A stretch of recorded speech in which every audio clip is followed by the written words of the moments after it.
एक बार एक बहुत बड़ा नेता एक साधु के छोटे से आश्रम में गया। वह साधु के बारे में बहुत सुना था तो उसके मन में आया कि मैं एक बार जा करके देखता हूँ कि लोग उसकी इतनी तारीफ क्यों करते हैं। जब वह उस आश्रम में गया तो वहाँ पर एक छोटा सा कमरा था जहाँ पर एक कालीन बिछा हुआ था।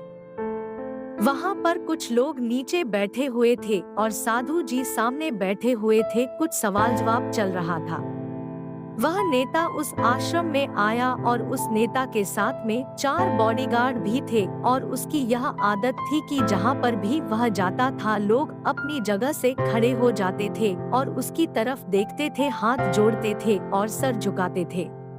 लेकिन यहाँ पर ऐसा कुछ भी नहीं हुआ। साधु व्यस्त होने के कारण उसकी तरफ देखा तक नहीं। तभी नेता को लगा कि यह मेरी बेइज्जती है और वह इस बात से गुस्सा हो गया।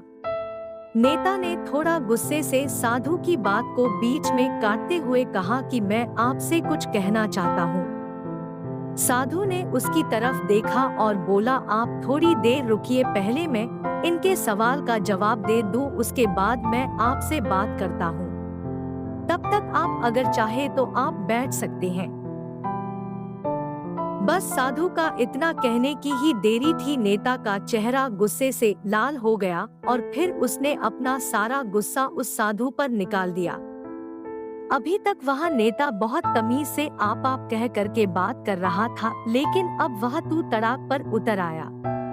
नेता ने उस साधु को कहा, तुझे पता भी है मैं कौन हूँ और तू किससे बात कर रहा है? साधु ने उसकी तरफ देखा और कहा, मुझे इससे कोई फर्क नहीं पड़ता है कि आप कौन हैं, लेकिन आप जो कोई भी है, अगर आप चाहते हैं कि मैं आपके सवाल का जवाब दूं या आपसे बात करूं तो आपको कुछ देर रुकना होगा। और साधु की यह कहते हैं नेता गुस्से से पागल हो गया और वही सबके सामने चीखने चिल्लाने लग गया। अब मैं तुझे तेरी असली औकात दिखाऊंगा।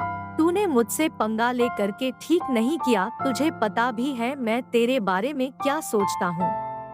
साधु ने फिर से नेता की तरफ देखा और बड़े ही प्रेम से कहा कि मुझे इससे कोई फर्क नहीं पड़ता कि आप मेरे बारे में क्या सोचते हैं।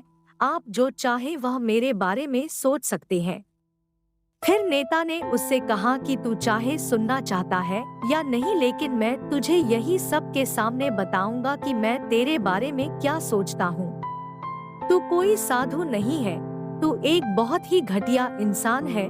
तू एक ढोंगी है, पाखंडी है और यहाँ पर जितने भी लोग बैठे हैं उन सबको बेवकूफ बना रहा है। तेरा बस एक ही मकसद है, इन लोगों की जेब में जितना भी पैसा है वह सब तेरे पास में आ जाए। तू अपने फायदे के लिए इन लोगों का इस्तेमाल कर रहा है और अब मैं तुझे नहीं छोड़ने वाला हूँ। पूरी दुनिया के सामने तेरा पर्दाफाश करके रहूंगा। लेकिन उसके इतना बोलने के बाद भी हल्की सी मुस्कान उस साधु के चेहरे पर बनी ही रही। यह देखकर वह और भी तिलमिला गया और उसने कहा, अब बहुत हो गया। अब मैं यहाँ 1 मिनट भी नहीं रुकने वाला, लेकिन अभी भी तेरे पास मौका है। अगर मुझसे माफी मांगनी है या मुझसे कुछ कहना है तो कह सकते हो। इतना सब होने के बाद भी साधु के चेहरे पर एक मुस्कान थी और वह बिल्कुल शांत था। और फिर उन्होंने अपनी आंखें बंद करी और फिर साधु ने अपनी आंखें खोली, हाथ जोड़े और कहा कि मुझे आपसे कोई गिला शिकवा नहीं है। आपके लिए मेरे मन में कोई भी गलत ख्याल नहीं है। जो भी मेरे बारे में आपने कहा वह आपकी अपनी सोच थी, तो मुझे आप में कोई भी बुराई नजर नहीं आती है। मुझे आप बहुत ही भले इंसान लग रहे हैं। और साधु के इतना कहते ही नेताजी का दिमाग 7वें आसमान पर पहुंच गया। उसके चेहरे पर एक अजीब सी खुशी थी, क्योंकि उस साधु ने वही कहा जो बाकी सब लोग उस नेता को कहते हैं। और वह खुशी खुशी उस आश्रम से अपने घर की तरफ चला गया और जा करके अपने पिताजी के साथ में बैठ गया।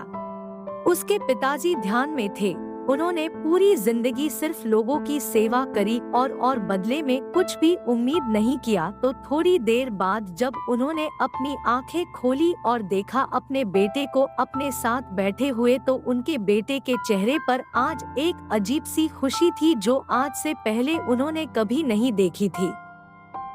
फिर उसने एक एक करके सब कुछ बताया कि आज क्या हुआ, किस तरह से वह आश्रम गया और वहाँ पर क्या हुआ, उसने क्या कहा और साधु जी ने क्या कहा।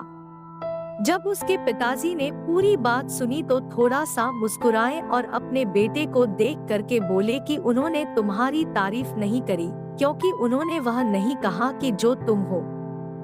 यही बात वेदों में भी कही गई है, यथा दृष्टि तथा सृष्टि। यह दुनिया तुम्हें वैसी नहीं दिखती जैसी यह दुनिया है, यह दुनिया वैसी दिखती है तुम्हें जैसे तुम खुद हो। जिसकी नजर जैसी है उसके लिए यह दुनिया वैसी ही है। तो अगर तुम अपनी दुनिया को बदलना चाहते हो तो उसका सिर्फ एक तरीका है, अपनी नजर को बदलो।